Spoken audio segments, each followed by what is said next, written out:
Hey, what's going on, everyone? So welcome to the masterclass here. I'm going to share my screen. Everybody that's joining will be muted. I know sometimes the time can be a little bit tough for everybody to make a certain time, but this recording will be sent out to all the participants. Just make sure you remain muted.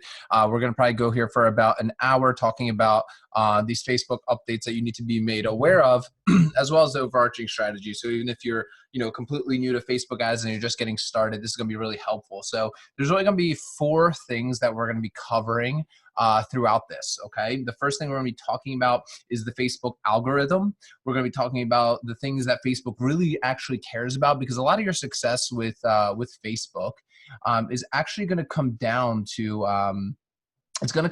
actually the planning, right? The planning is the hard part of all of this, right? Making sure you are properly ready to actually use Facebook ads, right? A lot of people try and jump into the Facebook advertising and they're not properly planned, and then they think that, oh, Facebook ads don't work, when in fact it's your planning that didn't work and your execution that didn't work, right? Facebook ads work, right? Advertising works, but it's you that didn't work it in your favor, okay? So we're going to be talking about those things. We're going to be talking about the algorithm a good amount. We're going to be talking about CBO, obviously, a heavy amount. We're going to be talking about the overall strategy as well for everything, covering the strategy for 2020 and beyond. We're going to be also talking about how to set up the multi-product funnel with your pixels as well. Okay, so again, we're going to be going for about an hour. This will be recorded. And it will be sent out to all of you right away after this is done. So give me one moment here, make sure we are recording. Okay, perfect. So really, guys, the first thing we want to talk about is the algorithm, right? Now, the algorithm, if you don't understand how it works, right, then Facebook won't work for you, okay? You have to understand it. Again, a lot of your success with Facebook is not going to come down to execution, right? It's not going to come down to some secret lookalike audiences or some secret scaling strategies or something along those lines, right? A lot of your success is actually going to come to proper planning, right? Proper planning beforehand, right? Again, advertising works, right? It's important for you to understand that advertising works. Facebook ads work. It's you that has to understand the platform before you can go into it. So the algorithm, the Facebook algorithm, has 3 things that it cares about, right? Number 1, the most important thing of all of this is user experience. Right? This is the most important thing to make sure your advertising actually works, right? It's all about the user experience, right? If users are not having a good experience, people wouldn't use Facebook, right? And if nobody's using Facebook, then there's no advertising platform. This is the number 1 most important thing, and you're going to see how everything ties together after we get through this, right? The second thing that the algorithm cares about is making Facebook money, right? If Facebook isn't making money, then they're not going to be in business, okay? So that's the second thing they care about. And the third thing that the algorithm cares about is making you money, right? That's the third most important thing, okay? Now, all of these things feed off of one another, okay? When you are making money, that means that you are investing more money into Facebook ads, which in turn, if Facebook deems that your ads are creating a good user experience, that means you make more money, Facebook makes more money, and users are having a good experience, right? All of these things stack onto one another, and it's very important that your ads, right, as you're going to see as we talk about this, that your ads are creating a good user experience. Because if they're not, if your advertisements, your video ads, your image ads, your copy, your headlines are not creating a good user experience, then Facebook's not going to make money and you're not going to make money. And the reason you're not going to make money is because Facebook will not show your ads to as many people, right? And this is, again, when you are starting from 0 versus, let's say, a competitor of yours that maybe has 10,000 plus customers, okay, and you're just getting started in the Facebook world and you start running ads here, this is why your costs to acquire customers, cost per CPM, cost per click, all of those things are going to be drastically higher because Facebook has not deemed you as worthy of a good user experience yet, as opposed to your competitor who is already spending a good amount of money, right? Your competitor's already spending a good amount of money. They've maybe been on the platform for years and years and years, and Facebook has deemed them as worthy, right? So they are providing with their ads a good user experience, right? Facebook's making money and they're making money because, again, they're making money, they're reinvesting more money into Facebook, and then Facebook in turn shows their ads to more and more people. Okay, so this is something really important to understand. That this leads me to my next point. Okay, when you understand this algorithm, is that the Facebook algorithm, let me clear this, right? The algorithm, right, is data driven, right? It is completely data driven. Again, that is, like I said, when you're just starting out from 0 buyers, right, versus a competitor of yours that has 10,000 plus buyers, everything will be lower for them, right? Their cost per purchase, their cost per click, a lot of those things will be a lot lower for them, right? As for you, they will be higher. Now, the reason that is happening is because of the Facebook pixel. Okay, now the Facebook pixel is that piece of code. There's tons of content. If you guys are already a part of the Empire Academy, you guys see all this stuff, how to install the Facebook pixel and all that good stuff onto your actual funnels. Okay, but the reason is because their Facebook pixel is tremendously more seasoned than yours, right? So Facebook already has deemed them as worthy, right? Facebook has already deemed them as creating a good user experience with their ads, their creative, their copy. We're going to be getting into that here shortly, right? Facebook's making money and they're making money. They're hitting on all 3 of those points, and the Facebook pixel has a ton of buyers, okay? Has a ton of buyers. So the way it kind of works is every time you get a buyer, this little pixel starts firing. Every time somebody does anything on your site, they might view your page, they might view, they might add a cart, they might opt in via email, they might take an upsell, they might not take an upsell, they might hit the thank you page, right? All of these things are tracked with the Facebook pixel. Now, when you're starting from 0, right? When you're starting from 0, you don't have any pixel data, right? So Facebook does not know who your buyers are, right? They don't even know who your add to cart people are. They don't even know who the ideal people are that are going to view your page. Okay, now this is again why everything will be more expensive for you when you're just getting started with Facebook ads. This is also not to sidetrack too much, but this is also why I encourage people to start with influencer marketing to start out, so you can season this pixel a little bit more, get to a couple hundred buyers, and then start with Facebook ads, because your costs will be lower than if you just jumped right into Facebook ad. And if Facebook has no idea who your buyers are, they have no idea what a lead looks like for you, they know nothing about your business.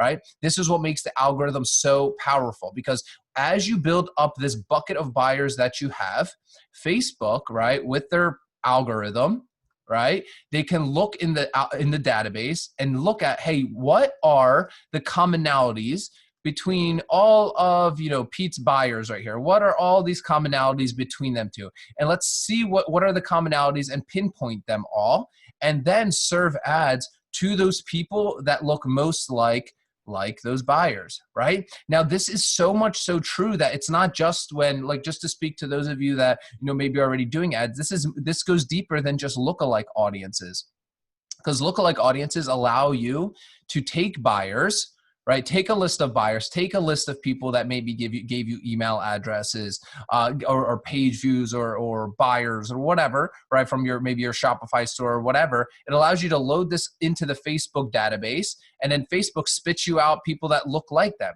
But this is the same exact thing that's happening also with interests, right? When you target a competitor's interests, right? This is, again, why you'll see a very high cost per purchase when you don't have buyer data versus somebody that already has a lot of buyers in the Facebook pixel, right? So even when you're targeting an interest, let's say this interest has millions of people, right? With 0 pixel data, Facebook's not going to know who to show ads to on this interest group, who are the ideal people. But as you start getting more and more buyers right here, right, Facebook's going to be a better judge on, the algorithm. Basically, it's going to look through the database in this interest group, and it's going to make a better judgment of who to actually serve ads to. Because again, it all comes down to those 3 things I said to you that are the most important, right? User experience, right? User experience is the most important thing, right? So Facebook they want to serve ads to the right people, right? Because they want to create a good user experience, right? And they can do that best when you actually have buyers for you, right? And again, this is the second piece is Facebook makes money. And the third most important one is you make money, right? And all of these things really hinge on the data, right? because again, Facebook is a completely data-driven platform. So the more data that you feed, essentially, this algorithm, this pixel, right, the better they're going to be able to serve ads to your target demographic. And again, these all hinge on each other, because you start making money, which in turn means that you start investing more money with Facebook. So Facebook's making money, and Facebook's happy because you're creating a good user experience for its customers, which is the number one most important thing to all of this. Okay, now, one more thing that I want to talk about as far as the Facebook algorithm is concerned is variation. And this is where a lot of people fail. This is where it takes a lot of planning and a lot of preparation, okay? And we're going to talk about the overall strategy here shortly. But you need variation. You can't start ads with just one image or, you know, one video. Okay, because when you do this, right, and let's say you start running ads to, you know, an interest group that has, you know, 100K people, right, and you're running ads to this group of 100K people, you know, with, you know, this one image, right? This audience is going to get exhausted eventually, right? You know, you can't really scale a 100,000 person audience really past, you know, $100 a day, and even then you'll basically max it out.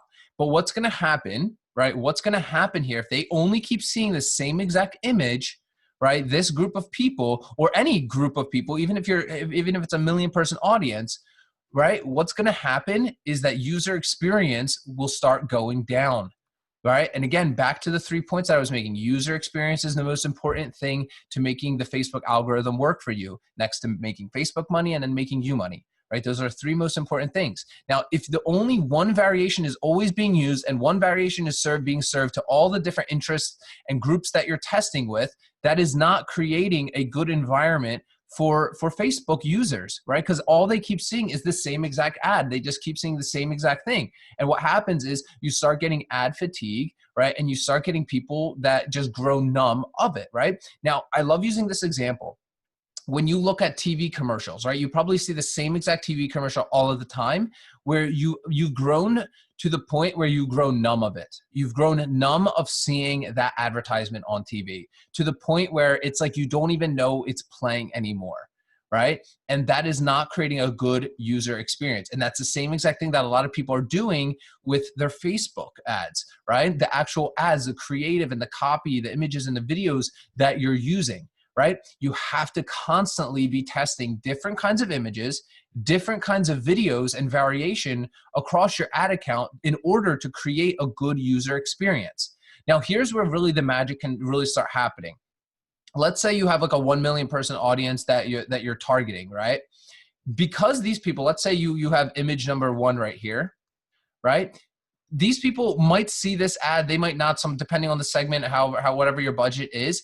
Point is, if they start seeing this ad and they don't buy from you, does not mean that they're not a buyer yet, right? That does not mean that they're not a buyer yet. That just means that this piece of copy, this piece of creative, this video, this image, it just didn't resonate with that segment that this ad was shown to.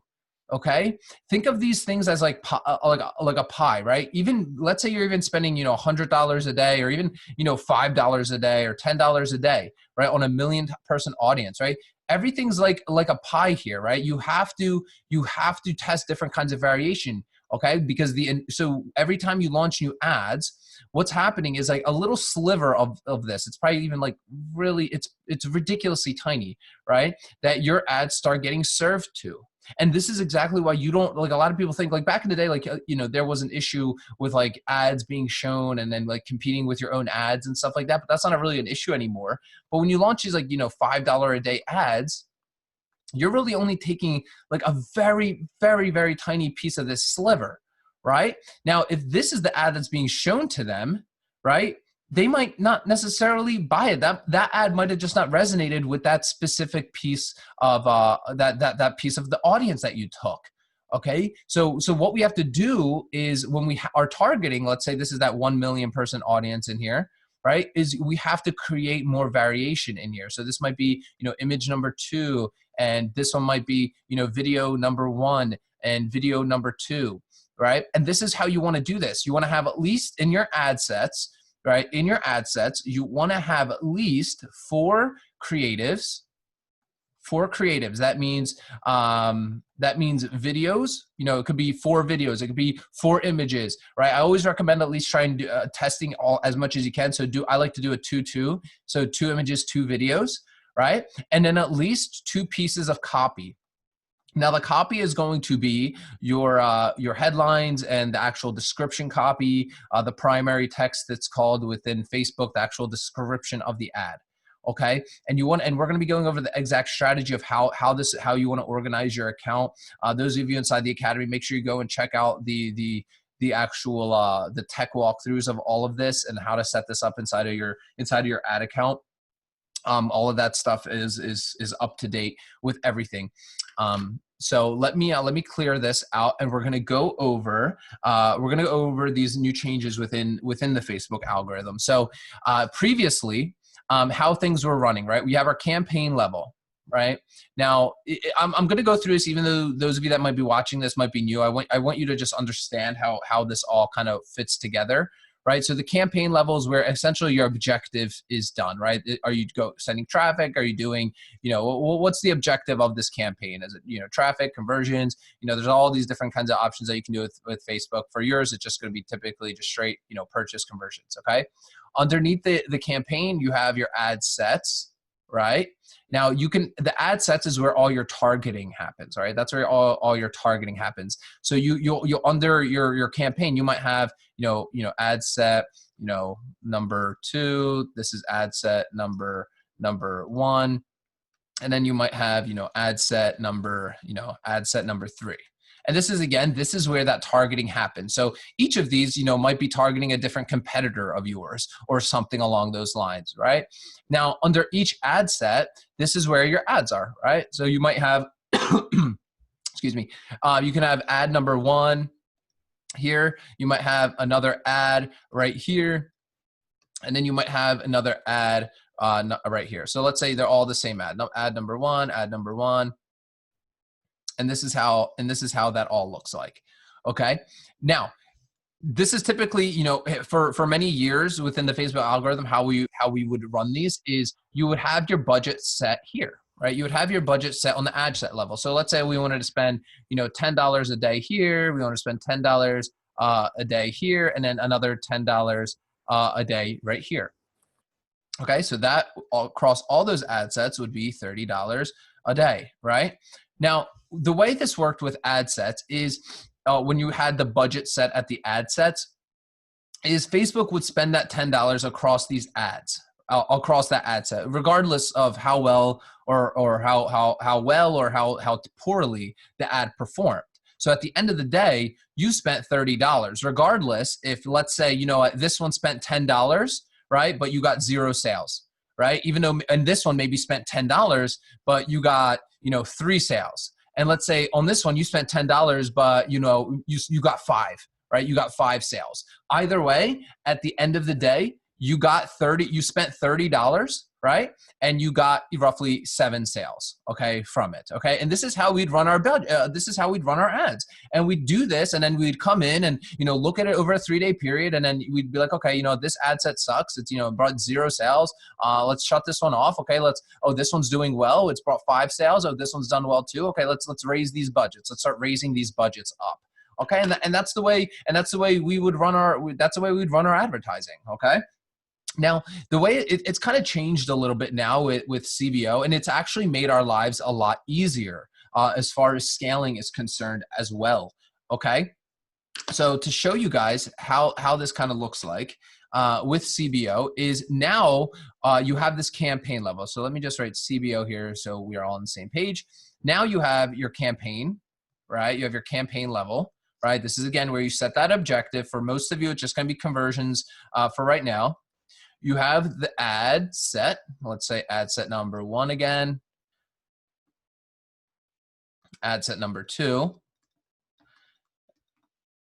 And then ad set number 3. So same exact way, right? Everything's staying the same how it's organized. It's just what's going to change now is how the budget is allocated. So let's say you have the same exact setup as before, and you have ad 1 here again, and then ad number 1 here again, okay? So now let's say, and this is a recommendation, a rule of thumb that I have.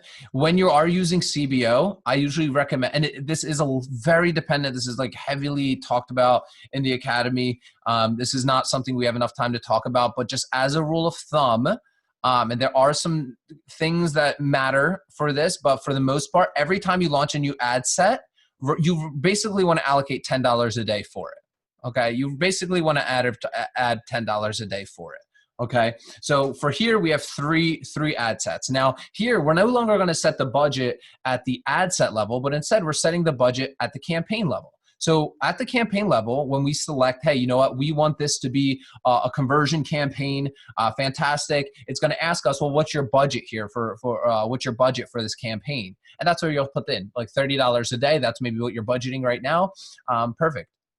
Okay, I definitely recommend at least being able to budget $30 a day before you dive into Facebook ads, because you want to really be able to split test this. Okay, so when you have that $30 a day, Facebook isn't going to be like, okay, well, you get $10 and you get $10 and you get $10, right? It's not going to do it this way anymore. This is purely now going to be driven by performance, right? CBO is essentially performance driven. It stands for campaign budget optimization.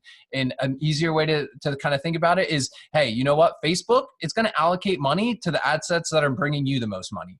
Right? That's the easiest way to think about it. That's what it's going to do. So in our previous example, the ad set that was brought us the most sales, right? Facebook can see during the day, oh, wow, ad set one has already brought us, 5 sales, and it spent $10.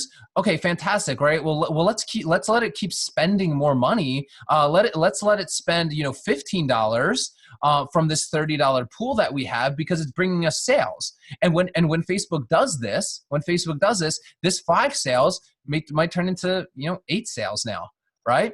And the same thing goes for ad set number 2. It might say, oh, you know what? Like ad set number 2 is actually doing pretty well for us as well. So let's, out of that $30, let's put $10 right here, right? Let's put $10 in here, right? So now this one might bring us an additional 4 sales maybe.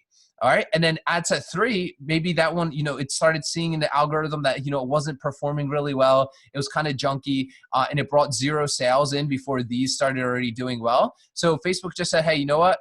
You spent already $5 and you didn't even bring us a sale yet. You know what? We're not going to allocate any more budget for you.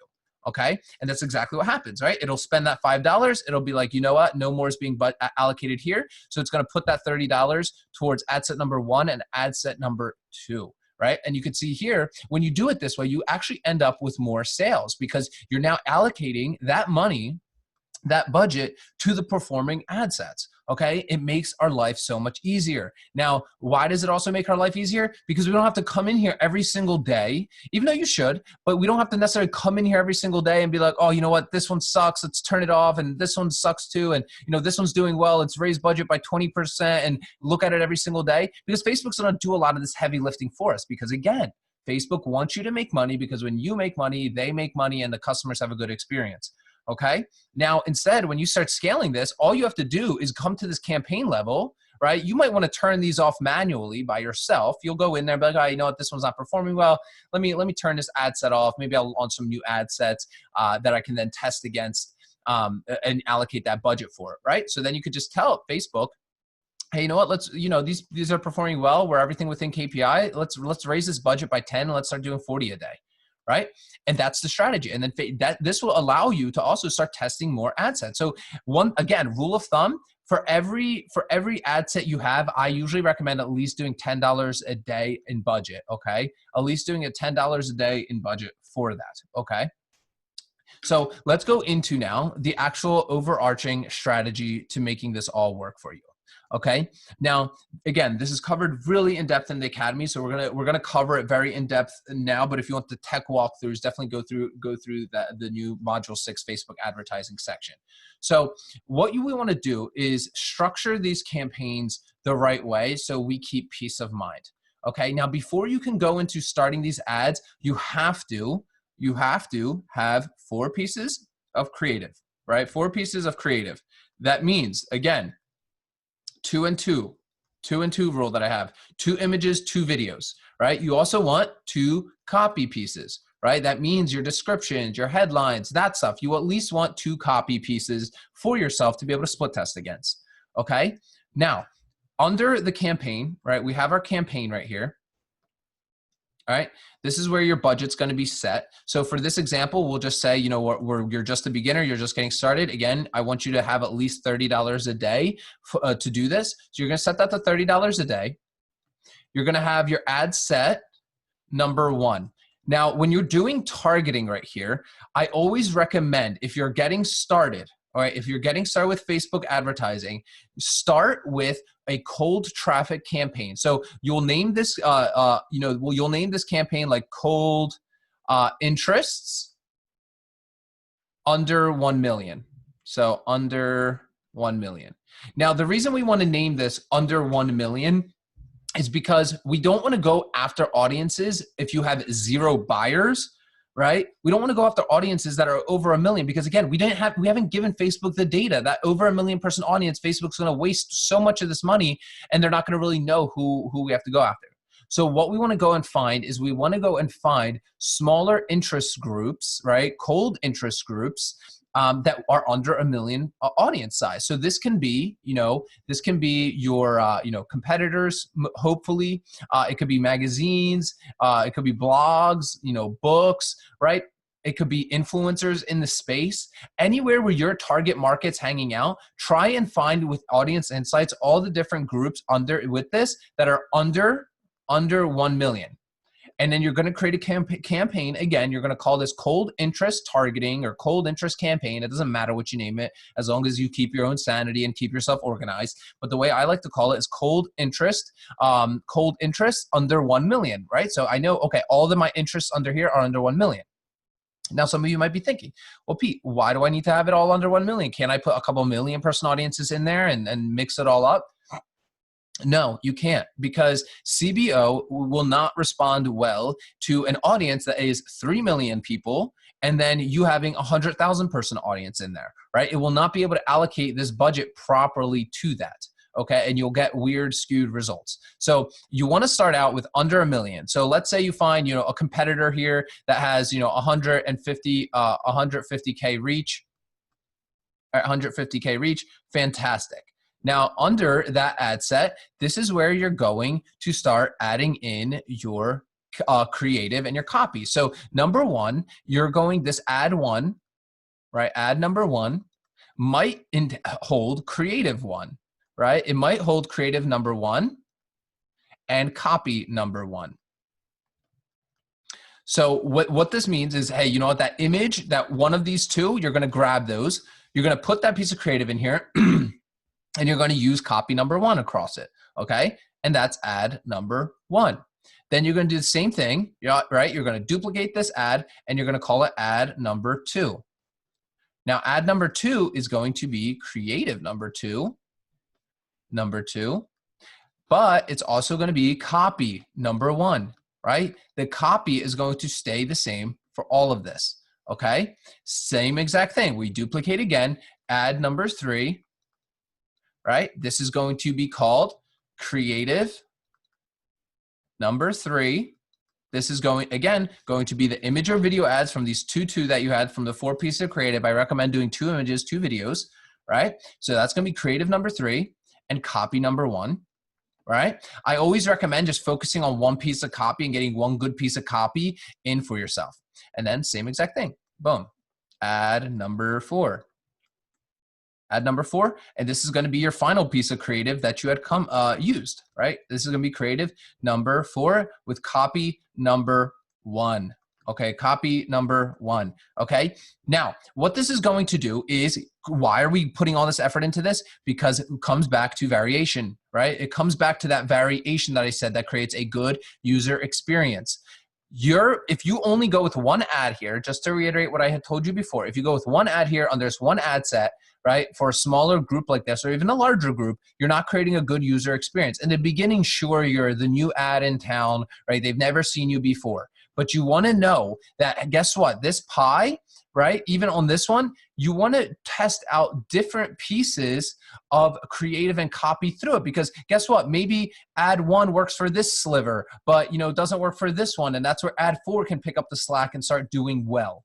Okay, so you want to always have different pieces of creative, because guess what? The same person might see this ad, not buy from you, but guess what? When they finally see ad number 4, they buy, right? That maybe put them over the edge. Maybe this was a video ad and they saw it, and it put them over the edge, answered any objections that they might have had, and they were like, you know what? I'm going to buy now.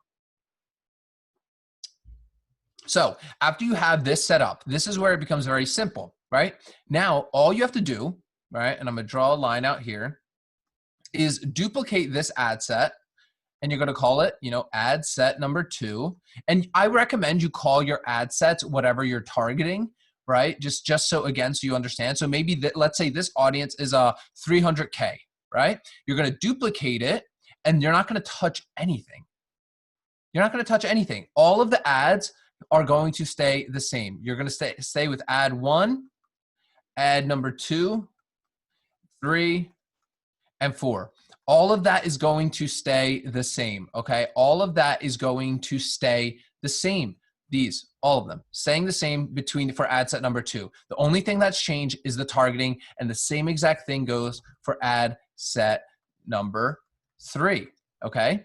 Your only things that's going to change is the targeting. So maybe there's like a 500K person audience that you have here that you're using. Fantastic. All those ads stay the same within it, okay? Now, once this is running, let it run for 3 days, then analyze your results, okay? Now, that's what we're going to be talking about next, is after you start looking at these results, right, what do you actually do, okay? So remember when I said what to call your interest, what to call this campaign, right? We're calling this campaign cold interests under 1 million, and I like to prepend testing to it. Because the whole purpose of this group right here is to test interest groups, right? Test those different ad sets that you're working on, okay? And you have a $30 budget in here already, okay? You already have a $30 budget going in here for all of those different ad sets that you have running, okay? So let me draw them all out so everybody is following along here, okay? Ad set number 1, ad set number 2, and ad set number 3. And again, after 3 days, you're going to come in here and you're going to see some of them are performing better than others. Now, this is where something really important, this is going to be one of the most important things that I talk about when it comes to CBO. So if you're going to pay attention to anything I say, this is going to be the most important part. You can't keep winning ad sets in a testing campaign. Okay, you can't keep winning ad sets in a testing campaign. Okay, the reason you can't do that is because it will not allow you to test new interests in here, because Facebook will continue to allocate a good chunk of this $30 budget into, let's say, ad set number 1, which is delivering it the most results, right? That's the magic of CBO, right? It's working. That's the way it works. It allocates the budget according to the best, to the top performing ad sets. Okay. Now, what do we do when we come back in 3 days and let's say ad set number 1 is performing really well? Well, what you're going to notice is you're going to see, hey, maybe ad set number 2 and 3 didn't really get that much traffic to really be able to make a judgment call. So what you're going to do is you're going to create a new campaign in here, and you're going to call this cold interests under 1M winners. Okay? Now, this campaign, I definitely recommend at least having, a few of these ad sets as winners before you do this. But for the sake of this example, let's just set this to be a $10 a day. Now, when you come in here and look at your cold interests under 1 million testing, right, after 3 days, you're going to see, okay, ad set number 1's performing well. So what you can do is you're going to duplicate this. You're going to duplicate this winning ad set, and you're going to duplicate it into this campaign. So now ad set, and I usually call it ad set, whatever my interest is, ad set 1, and then I'll put like winner here, just so I can keep myself organized. So I'll duplicate this here into my winning campaign. Now, what I'm going to do then is I'm going to shut this one off. right? I'm going to shut this one off right here. And then that budget's going to get allocated into the cold interest winners. Okay. Now, what just happened is that a few important things just happened, right? Now we're going to be able to give more of this, our budget, to this specific product. Again, you want to usually have a little bit higher of a budget here, but it's fine for the sake of this example. But now this CBO campaign is going to really be able to hone in on those winning ad sets here, right? This here now, we've lowered this, right? We've now lowered this budget a little bit. Okay, now we have an extra ad set that we can test. Right now, we only have 2 active ads under the testing. So you have 2 options here. This is what I recommend you do. If this ad set number 1 was performing really well for you and you duplicated it, you put it into the winning campaign, I recommend, and it was over a 500,000 person audience and you haven't spent that much money on it yet, I recommend you duplicate it into this one again. So you'll duplicate it again. Right, it's turned off now. You'll duplicate ad set number 1 again, right? And what you're going to do here now is you're going to change around the copy. So ad number 1 is still going to have creative 1, but you're going to use copy number 2, right? Now, copy number 2 should have a different angle, should have a different hook, all those different kinds of things. Same thing goes for all these ads. Ad 3, all the creative pieces of this stay exactly the same. They all stay the same, and the copy is just being to number 2, right? Because under here, we're just using copy number 1, okay? We're just using copy number 1 here. We've already validated that as a winner, okay? Now, if you don't want to do this, and it's up to you, right? You know, it's totally personal preference, right? What you can also do is if you don't want to do this route, if you don't want to go this route and duplicating and testing copy 2, maybe you didn't listen to me and you didn't get a copy number 2, right? I know how it is. What you can actually do is just duplicate like ad set number 2 or 3 or number 1, and then just create a new ad set that you can test against. Right? Create a new ad set that you can test against. So this will be ad set number 4, and maybe this is an audience size that has, 250K, and you have all the same ads, right? All the same ads underneath there. And now you're testing them and letting them sit for 3 days. And now this budget can now really be thoroughly tested across these 3. And again, the more budget you have, the better, right? The more that you could test, the faster you get buyers, and the more people that you get into these winning campaigns. Okay, so there's a couple other things to understand this. With this strategy, you have to be doing this. If you have not hit 500 buyers yet, this is where you're going to live until you hit 500 buyers. You're going to be doing interest targeting. All right, you're going to be doing interest targeting. You're going to have 2 campaigns, right? You're going to have 2 campaigns underneath it. You're going to have that testing one, remember? Interest targeting under 1M, just so you guys, everything is clear. Under 1M, right? You're going to have 2 campaigns under it. You're going to have your testing campaign, and you're going to have your winners. This is where you're going to sit until you have 500 buyers, right? Your goal is to get to 500 buyers as quickly as possible. If you've already added 500 buyers, maybe you've been doing influencer marketing and stuff, fantastic. I still recommend you do this for a little bit because your results will actually be a lot better under the 1M because they're smaller audience sizes, but then you can move into some of the more advanced stuff that I'm going to say in a second. Now, once you start getting to 1,000 add to carts, 1,000 page views, PVs, ATCs, you can then start setting up a second campaign called retargeting campaigns. Now, the retargeting campaigns are going to just be targeting the custom audiences of basically people who, opted in, didn't buy. And then also it's going to be people who viewed opt-in page, viewed opt-in, didn't opt in, right? So these are going to be your basic retargeting, the ads that you set up. These are where, again, you should be staying focused on until you get to that 500 buyer mark, 500 to 1,000 buyer mark. And a lot of you will stay here for even past that, right? Because there's some of your niches might have so many different interest groups that you can test, which is great, right? 2 campaigns, testing and winners. right? You're gonna have a retargeting campaign. Also CBO, you have to wait here until you at least have 1,000 page views, 1,000 add to cards. You might even want to wait to 5,000. This CBO campaign, you probably just stick to $5 a day unless you have a good amount of fires. You do not want to exhaust these audiences that quickly. But basically, you're just going to set up retargeting campaigns for all the people that you're targeting and you're testing in your winners with people that opted in but didn't buy, and then people who viewed your opt-in page but didn't opt in, and serve them ads. Now, as far as these ads, you don't need to go and create 4 pieces of creative and 2 pieces of copy here. You know, here I recommend having 2 pieces of creative is good enough with 1 piece of copy. Right? And you can always split test this quick. Again, these are not massive audiences by any means for you unless you're already ready to scale. So doing like 2 pieces of creative and 1 piece of copy, usually I recommend having testimonials, reviews, more information on your product. That's going to really put them over the edge. Show the 5-star reviews, show maybe some influencers using your product successfully, other people using your product successfully, showing your guarantees.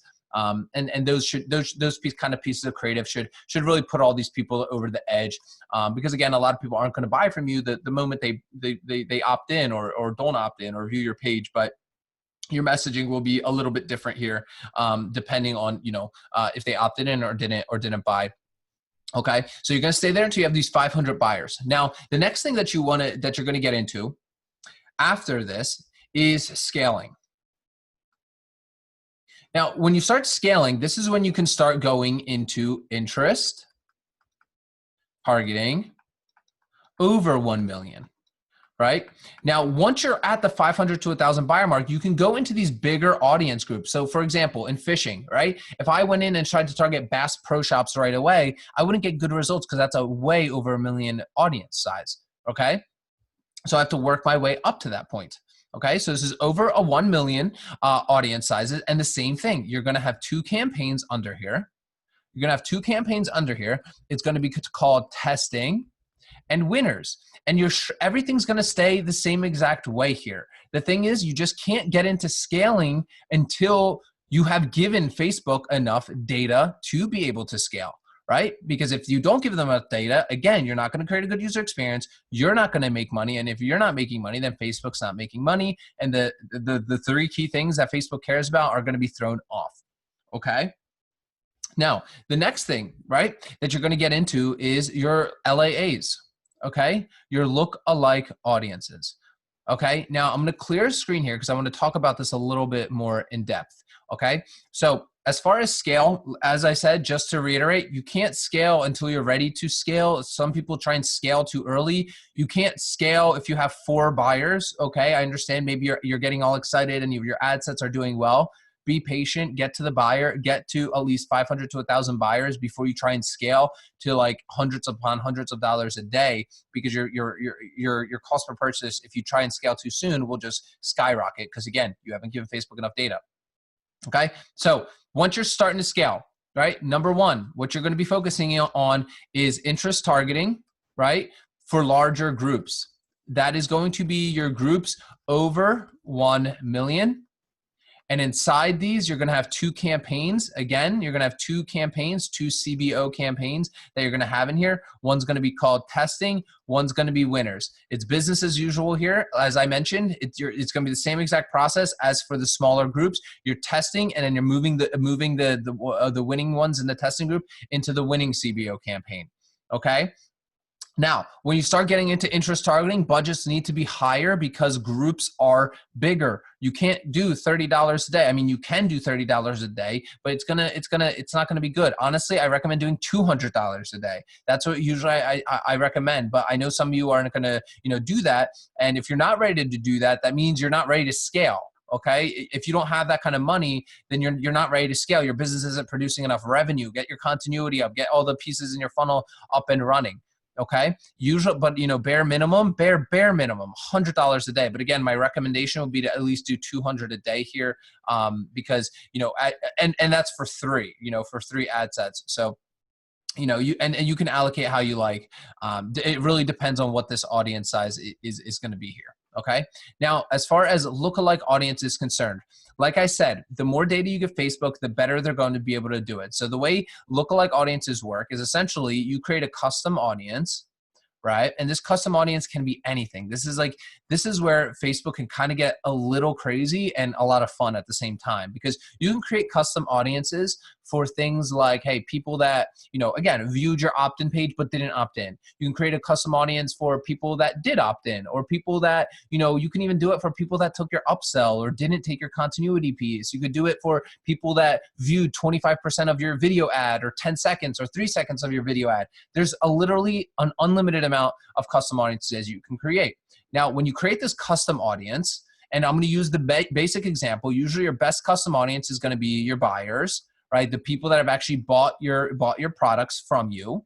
Okay. Now, once you give Facebook, be like, hey, here's my custom audience. Facebook, here's all of my buyers that bought from funnel number 1, right?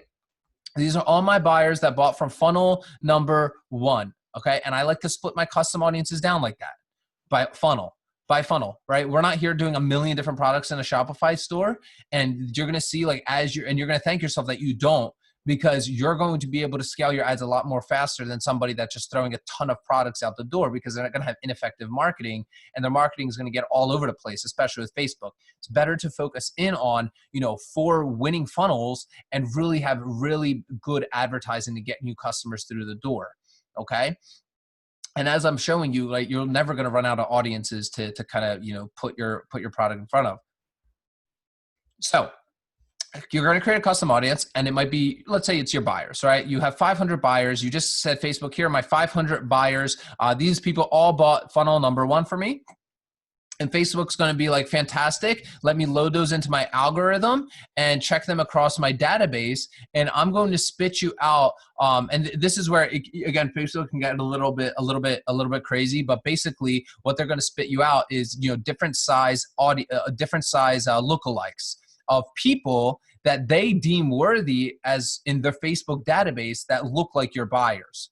Okay. So they're basically going to go and look at all the people in your database, and they're going to, like, try and pinpoint, all these different pieces between them, and then look at the database on Facebook and be like, oh, well, you know what? These people share all these different commonalities. Fantastic. Okay. Let me spit out an audience that looks like their buyers. Now, you can do from like 1% to 10%, but like that's not important. Usually, definitely start at the 1% mark here. But the point I'm trying to make is this audience that's going to spit you out is usually going to be over 2 million.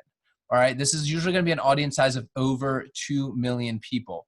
Okay, now, a lot of people will go into this too soon. They'll try and go into these 2 million, 1 million person audiences before Facebook can ideally figure out who their ideal buyers are.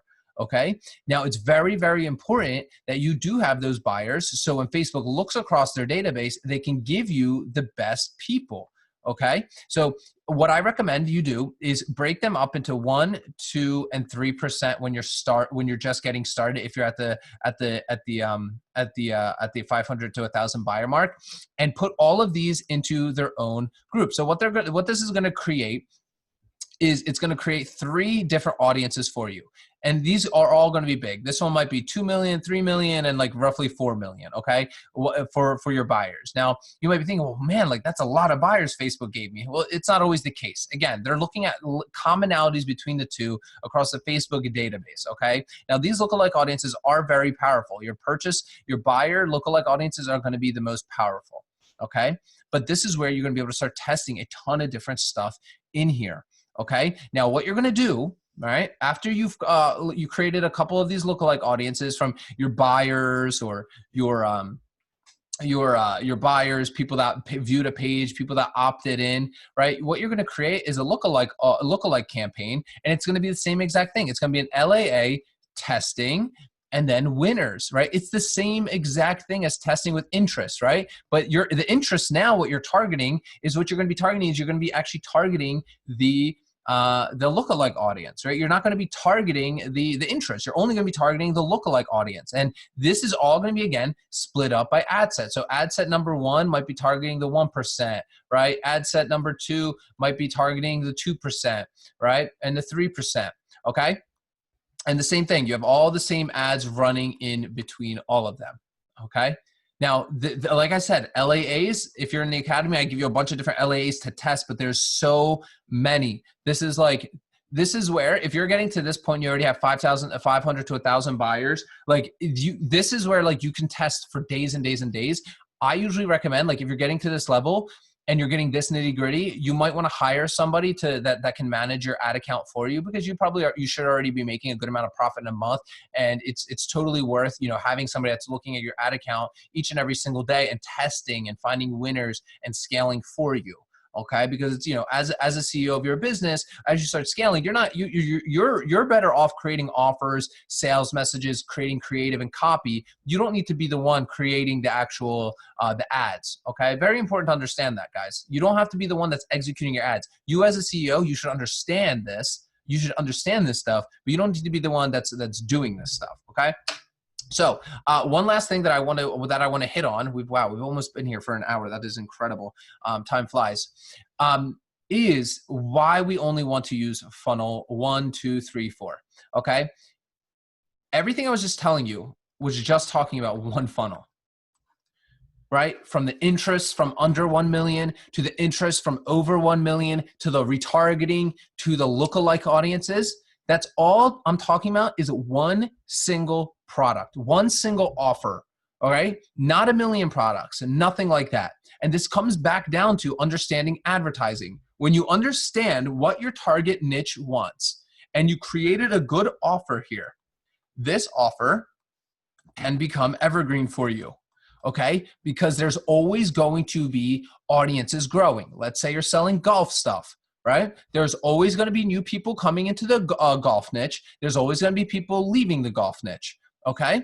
But that doesn't mean that your offer, right? Yeah, you might have to make some tweaks to your offer here and there, but essentially this will become evergreen for you. Now, all of those ads, like I said, that I was talking about, like interest under 1 million, they're only targeting funnel number 1, the LAAs, all of that. Now, one distinction that you might want to make as you start scaling is, making sure you're labeling everything as, oh, this is funnel number 1. Okay, this is funnel number 1. All these ads and, it's interest, cold interest under 1 million for funnel 1. Okay, same with the LAAs, and this is extremely important to understand. And I was just talking to somebody in our inner circle here this morning about this. When you create custom audiences, do not create them just based off add to cart or purchasers. That makes no sense, especially if you have some sort of Shopify store where you're collecting pixel data. Because guess what? You don't want all your buyers mixed up, right? Let's say these guys bought, my fishing rod. These bought fishing lure 1. These, I might have all these different buyers in here from different places that I got buyers from, okay? So when you create these custom audiences, make sure you're only saying funnel 1 or product 1 or P1, whatever you want to call it, right? And create your lookalike audiences off of that, right? Off of product number 1 or funnel number 1, however you want to call it, because that's going to make these a lot more powerful for you, as opposed to, just being like, oh, everybody that I have is a buyer, right? No, that doesn't make any sense, right? You want Facebook to work for you. And if you want to show who your ideal buyer is specifically for your product, okay? Because if you're telling them, and especially you guys that are doing like general stores or some weird stuff like that, right? Like you have no chance at this. Like I'm sorry to tell you, but like this is why I hate general stores. Like how can you do this? It is impossible.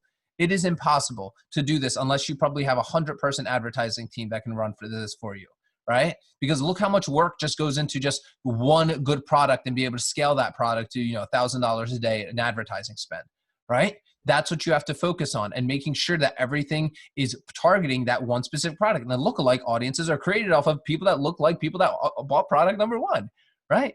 Makes sense, right? And that's what I really want you to take away from this masterclass is like, focus on this one product, focus on this one offer. It always comes down to this, guys, right? It's like our 4 pillars here, right? Niche, offer, funnel, and then traffic, right? All of these things stack together. Once you have this, right? Once you have this set up and you're working, then you have my permission to go to funnel number 2, right? You can then co-create funnel number 2, and it's all rinse and repeat, right? Everything that we do is rinse and repeat, right? You then figure out, okay, it's the same niche. At this point, once you're ready for funnel number 2, you probably already know what your niche wants. So your offer is going to be easy. It's just going to be a matter of duplicating your funnel, creating a new offer around it, right? Now, I usually recommend you have a sort of different kind of offer, okay? Now, what do I mean by different kind of offer? Well, so fishing, right? I could keep duplicating offers and creating phishing lures, right? And they'll sell, right? Fantastic. But am I really targeting different segments at that point? Am I really? No, I'm still just going after people that like phishing lures. So the way I kind of did it with my fishing business is, in the fishing world, there's so many different kinds of baits, right? There's hard baits, right? There's soft baits. There's, top water baits. I mean, I'm not even gonna go into all this, but there's so many different kinds of baits in the fishing space. Even under hard baits, there's like a million under each of these. So what I did is, each of my offers, even though they were selling fishing lures, they were targeting different segments of the market. Right. So some of them were targeting people that maybe fished in Florida, where, there's like top water fishing is more popular throughout the year, then soft plastic worms, and then like, hard crankbaits and stuff like that. And I would create different offers for that, and being able to target each of these different segments. So it's not like, I was only focused on product one, and every single one of these was like, a different color of my fishing worm or whatever, or a fishing frog or whatever it is. Okay. And it allows you to open up new segments here. Okay. And then again, you just basically duplicate your funnel, have your continuity going in there, and you finally have your traffic. And that is what we were just talking about, is talking about your traffic. Again, a lot of this stuff over the shoulder tech is talked about inside of our e-commerce Empire Academy. If you haven't already done so, definitely make sure to check that out. If you have any questions about what we just went over, definitely post it inside of our e-commerce Empire Academy or e-commerce Empire Academy student group, the Elite Mastermind. Or if you're not a student, feel free to post inside of our e-commerce Empire Builders public Facebook group. But we'll have this recording sent out to all of you here very shortly.